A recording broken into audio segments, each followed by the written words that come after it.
Hello friends, आज हम पढ़ेंगे वर्कशीट नंबर 49 हमारी हिंदी की बाल गोविंद भगत पुनरावृत्ति। हमें यानी रिवीजन करना है अब इस चले चैप्टर का।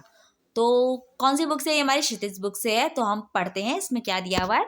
निम्नलिखित अंश को ध्यानपूर्वक पढ़कर पूछे गए प्रश्नों के उत्तर लिखने हैं हमें। क्षितिज भाग 2 गद्य खांड का दूसरा पार्ट है बाल गोविंद भगत गद्य खांड, यानी कि जिसमें हमारी बहुत सारी स्टोरीज लिखी हुई है। राम वृक्ष बेनीपुरी द्वारा रचित बाल गोविंद भगत नामक ये पाठ एक रेखा चित्र है, जिसमें क्या है, इसमें शब्द चित्र भी कहा जाता है। अर्थात इसका मतलब क्या है, शब्दों के माध्यम से किसी व्यक्ति, दृश्य या घटना का वर्णन जिसके आपके मस्तिष्क में वो जीवंत या साकार लगे, उसे रेखा चित्र या सबचित्र कहा जाता है। यानी सबचित्र या रेखा चित्र क्या होता है, अपने शब्दों को आप ऐसे बताइए कि कोई घटना या कोई व्यक्ति आपके सामने एकदम से जीवित हो जाए, यानी कि आप सोच रहे हैं ऐसा ऐसा था और वो एकदम से आपको दिखने लगे कि हाँ ऐसा सही था।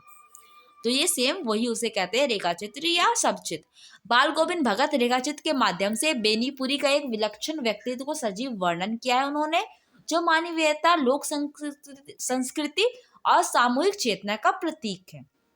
यानी उन्होंने किसका, बेनीपुरी का एक ऐसा व्यक्तित्व प्रस्तुत किया है जो कि एक सजीव वर्णन है, जो कि सभी के अंदर क्या ये शो करता है कि वो मानवीयता, उनके अंदर बहुत ज़्यादा मानवीयता है, उनके अंदर लोक संस्कृति भरी हुई है और एक सामूहिक चेतना, यानी सभी के अंदर एक चेतना का वो प्रतीक है। वो गृहस्थ है, किसान है, सन्यासी ना होते हुए भी सन्यासी है। वो क्या है, एक गृहस्थ है यानी घर में रहने वाले इंसान है, किसान है यानी कि किसान खेती बाड़ी करते हैं, और सन्यासी ना होते हुए भी सन्यासी, यानी घर में रहते हैं फिर भी वो क्या है, सन्यासी की भांति जीवन जीते, अपने अपना कर्म कर्म धर्म करते हैं, भगवान में अपना ध्यान लगाते हैं, क्योंकि वे लोभ, लालच और स्वार्थ से रहित सच्चे इंसान है।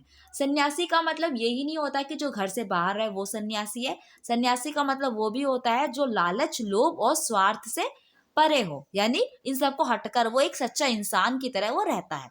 वह सामाजिक रूढ़ियों, कुरीतियों, आडंबर व पाखंड पर प्रहार करते हैं। सन्यासी या एक अच्छा इंसान वो भी होता है जो सामाजिक रूढ़ी, यानी कि जो पुरानी रस्मों रिवाज है उन सबको हटाकर, उन सबके ऊपर आंख मूंद के नहीं चलता, उन सबके विरोध करता है जो कि सही नहीं है।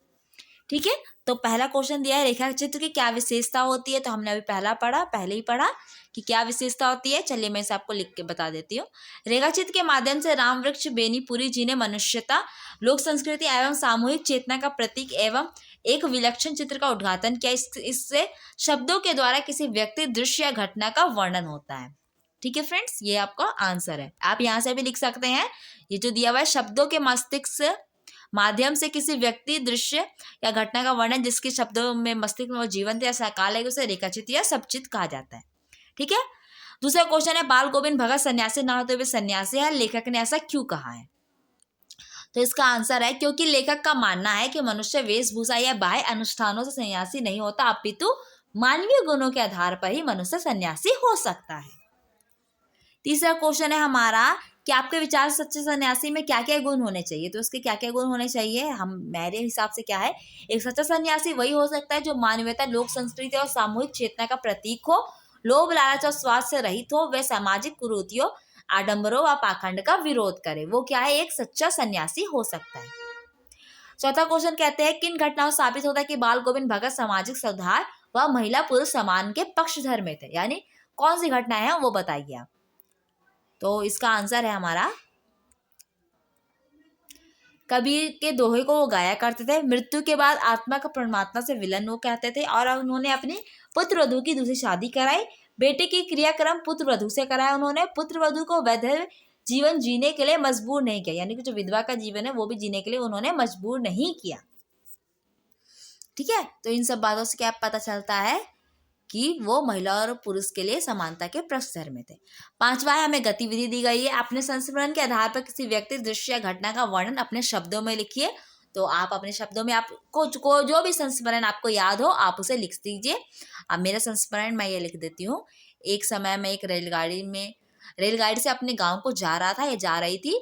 रास्ते में एक घटना घटित हो गई जिसमें हम सभी मजे में जा रहे थे कि कुछ समय पहले क्या हुआ, ट्रेन के इंजन से धुआं निकलने लगा और ट्रेन के सभी यात्री घबरा गए। ऐसा प्रतीत होता था कि ट्रेन में आग लग गई है, किंतु कुछ समय बाद ट्रेन को रोककर उसका इंजन बदल दिया गया और सफर फिर से शुरू हो गया।